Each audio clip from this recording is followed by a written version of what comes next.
The order is given. A finger pushes a button. Deep inside a silo, a missile awakes. It climbs into the sky, a fiery spear aimed at the heart of its target. This is not a drill. This is not a threat. This is the end of the world as we know it. The missile travels at unimaginable speed. Across oceans and continents it flies, a harbinger of doom. People go about their day, unaware of the danger hurtling towards them. They laugh, they love, they dream. They have no idea that their time is running out. Then it hits. The city, once a bustling hub of life, becomes an inferno. Buildings vaporize in the blink of an eye. Millions perish instantly, their hopes and dreams extinguished in a flash of blinding light. The heat is unimaginable, melting steel and turning concrete to dust. The blast wave expands outward with terrifying force, flattening everything in its path. Trees are ripped from the ground, cars are tossed like toys. The lucky ones die quickly. Others are left to suffer, burned, broken and irradiated. News of the attack spreads like wildfire, but it's too late. Fear and panic grip the nations of the world. Retaliation is swift and merciless. More missiles are launched, each carrying a payload of unimaginable destruction. Where once there were cities, now there are only craters. Smoke and ash fill the sky, blotting out the sun. The air is thick with the smell of death. The living envy the dead. But the worst is yet to come. The blasts were only the beginning. Now the invisible killer is released. Radioactive fallout carried by the wind spreads across the globe.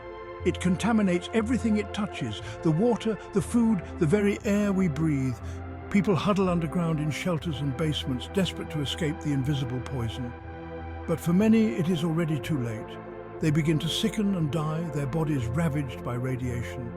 Children are born with deformities. The lucky ones are stillborn. The world outside the shelters is a wasteland.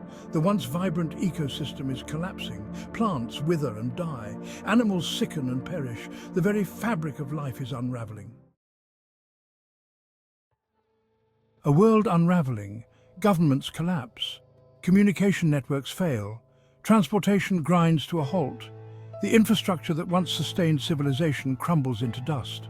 The survivors are on their own. Food and water become scarce and precious commodities.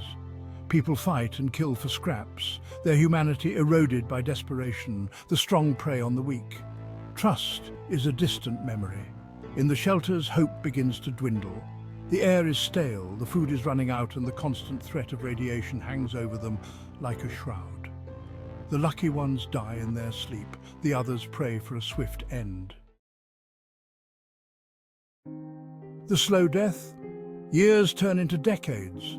The skies remain dark, choked with ash and dust. The sun, once a source of life and warmth, is now a distant memory. The planet is locked in a perpetual nuclear winter.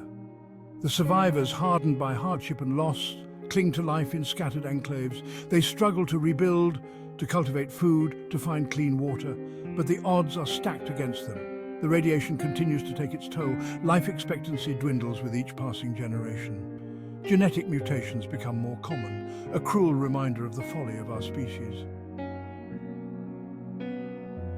Silence falls. The earth is silent now. The cities are gone, the forests are gone, the animals are gone. The only sound is the wind whistling through the ruins of a once great civilization. Humanity is no more.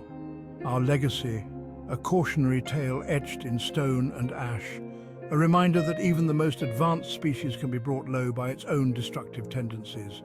The planet, however, will recover. Life, tenacious and adaptable, will find a way.